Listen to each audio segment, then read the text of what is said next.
अस्सलाम वालेकुम everyone, hope you all are well. और कल हमने क्लास जो पढ़ी थी वो हमने पढ़ा था कि पास्ट परफेक्ट टेंस के बारे में। आज मैं आपको क्लास में समझाऊंगी पास्ट परफेक्ट कंटिन्यूस टेंस के बारे में। तो इन जुमलों के आखिर में आता है रहा था, रही थी, रहे थे। ये इनकी पहचान होती है। इसके साथ यहाँ पर टाइम दे दिया जाता है। पिछले परफेक्ट कंटिन्यूस टेंस में भी मैंने आपको बताया था कि उसमें टाइम दिया जाता है, सिंस या फोर लगाया जाता है फिर उस टाइम के साथ। तो यहाँ पर भी यही सीन होगा। इसका स्ट्रक्चर बनेगा सब्जेक्ट, इसके साथ एक ही हेल्पिंग वर्ब आएगा। पास्ट परफेक्ट में भी हमने एक ही हेल्पिंग वर्ब पढ़ा था, हैड, और यहाँ पर लगेगा हैड बीन। सब्जेक्ट के साथ लगेगा हैड बीन। वर्ब की फोर्थ फॉर्म लगेगी। फोर्थ फॉर्म आपको पता है, फर्स्ट फॉर्म प्लस आईएनजी को फोर्थ फॉर्म कहा जाता है। इसी के साथ ऑब्जेक्ट होगा और उसके साथ सिंस या फोर भी लगेगा। अब बारी आती है, मैं आपको बताती हूँ कि ये हैड बीन कहाँ लगेगा। हैड बीन जो सब्जेक्ट्स में अगर ये लफ्ज होंगे उनके साथ हम हैड बीन लगाएंगे, ठीक है। अगर सब्जेक्ट में I, we, you, they, he, she, it या कोई भी नाम, अगर वो एक नाम है, दो नाम है या कोई 10 नाम है, जितने भी नाम है सबके साथ हैड बीन लगेगा, ठीक है। इसके साथ सिंस या फोर कहाँ लगेगा आपको मैं पहले भी बता चुकी हूँ। सिंस जो है, जो इंग्लिश के वर्ड्स, जिसमें इंग्लिश के वर्ड्स यूज होते हैं, मतलब मैथ नहीं आता, जिसमें सुबह से जो टाइम दिया होता है ना, टाइम के साथ अगर वो इंग्लिश में टाइम लिखा हुआ आ रहा है, मतलब सारी वर्ड्स अल्फ़ाबेट्स जो है इंग्लिश में यूज़ हो रहे हैं, तो उसके साथ हम सिंस लगाएंगे। अगर अल्फ़ाबेट्स में मैथ का कोई वर्ड आ गया तो उसके साथ हम फोर लगाएंगे, ठीक है। अब मैथ का वर्ड मतलब 1 AR, 2 o'clock या 4 hour, एग्जाम्पल के तौर पर मैंने आपको यहाँ लिख के दिखाया है। तो चलें आज इसकी एक्सरसाइज शुरू करते हैं फिर।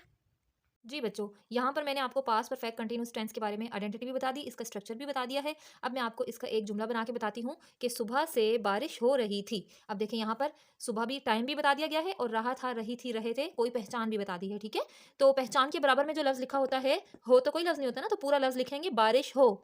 बारिश होना एक एक लफ्ज़ है पूरा, तो उसे हम फॉर्म ऑफ वर्ब कहेंगे। इसके साथ यहाँ पर ये जो सुबह, शाम, दिन, रात, 2 बजे, 1 बजे, 2 साल, 4 साल, जिस तरह के वर्ड दिए होते हैं उसे हम टाइम बोलते हैं। अब यहाँ पर सिर्फ फॉर्म ऑफ वर्ब दिया हुआ है। जहाँ पर सिर्फ और सिर्फ फॉर्म ऑफ वर्ब दिया हो, उसके साथ कोई सब्जेक्ट या कोई ऑब्जेक्ट वगैरह ना हो, तो वहां पर हम इट लगाते हैं, ठीक है। तो इट इसलिए भी लगता है कि बेजान चीज के साथ भी इट लगता है, जैसे कि बारिश हो गई, क्लाउड हो गए, स्काई हो गया, या जो मोर्टल इमोर्टल चीज़ें होती हैं उनके साथ इट लगता है। तो यहाँ पर मैंने इट लगा दिया। और इट हैड बीन। रेनिंग मैंने लिख दिया, यहाँ पर रेनिंग है फोर्थ फॉर्म। बारिश होने को कहते हैं रेन। रेन के साथ आईएनजी लगा दिया तो बन गया रेनिंग। रेनिंग के साथ सिंस लगाएंगे क्योंकि मॉर्निंग इंग्लिश के वर्ड्स आ रहे हैं, इंग्लिश अल्फाबेट्स आ रहे हैं ना इसमें, MORNING मॉर्निंग, तो मॉर्निंग के साथ सिंस लगेगा, यहाँ पर सिंस मॉर्निंग हो जाएगा, ठीक है। तो यहाँ पर नेगेटिव बनाया मैंने, तो नेगेटिव बनाने के लिए इट के साथ हैड और हैड के साथ नॉट लगेगा, ठीक है। अब पहले मैंने आपको पिछले टेंस में बताया था, प्रेजेंट परफेक्ट कंटिन्यूस टेंस में भी यही हुआ था कि बीच का दो हेल्पिंग वर्ब जब आ जाएं तो उन दोनों को तोड़कर बीच में नॉट लगता है। अगर इंटेरोगेटिव बनाएंगे तो एक हेल्पिंग वर्ब पहले आ जाएगा और एक हेल्पिंग वर्ब सब्जेक्ट के बाद आएगा, ठीक है।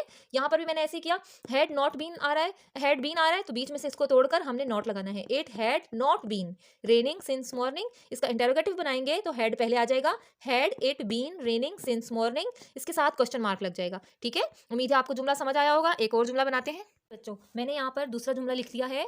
जुमला है कि तुम 2 घंटे से खेल रहे थे। तुम 2 घंटे से खेल रहे थे। रहा था, रही थी, रहे थे के बराबर में जो लफ्ज लिखा होता है उसे हम फॉर्म ऑफ वर्ब कहते हैं। सब्जेक्ट जो है वो जुमले का पहला लफ्ज होता है और 2 घंटे जो है यहाँ पर टाइम दे दिया गया है, ठीक है। तो यहाँ पर सब्जेक्ट ये है और फॉर्म ऑफ वर्ब ये है और ये है टाइम। तुम, यू कहते हैं तुमको, यू हैड बीन, आपको पता है हैड बीन हर किस्म के सब्जेक्ट के साथ हैड बीन लगता है। यू हैड बीन प्लेइंग, हमने वर्ब की फोर्थ फॉर्म लगा दी, खेलने को प्ले कहते हैं, आईएनजी लगा दिया तो प्लेइंग हो गया। और यहाँ पर अब देखें, अब यहाँ पर 4 आ गया है। पहले जुमले में मैंने आपको सिंस वाला बताया था, अब आपको मैं 4 बता रही हूँ क्योंकि यहाँ पर मैथ का वर्ड्स आ गया है 2 घंटे, तो 2 को कहते हैं 2, तो इसे मैथ का जुमला कहते हैं इसे। तो ये देखें, ये मैथ का वर्ड हो गया 2 आवर्स, ठीक है। अब यहाँ पर इसके साथ 4 लगेगा। अब यहाँ पर you had not been playing for 2 hours, तो had you been playing for 2 hours, last में क्वेश्चन मार्क लगा दिया, ठीक है। जो उम्मीद है बच्चों कि आपको आज का टेंस बिल्कुल समझ आया होगा। अगर भी कोई बात पूछनी है तो आप मुझे कमेंट सेक्शन में पूछ सकते हैं। तो अब मैं आपके साथ अगली क्लास में आऊँगी नए टेंस के साथ। अपना बहुत सा ख्याल रखिएगा। टिल देन, अल्लाह हाफिज़।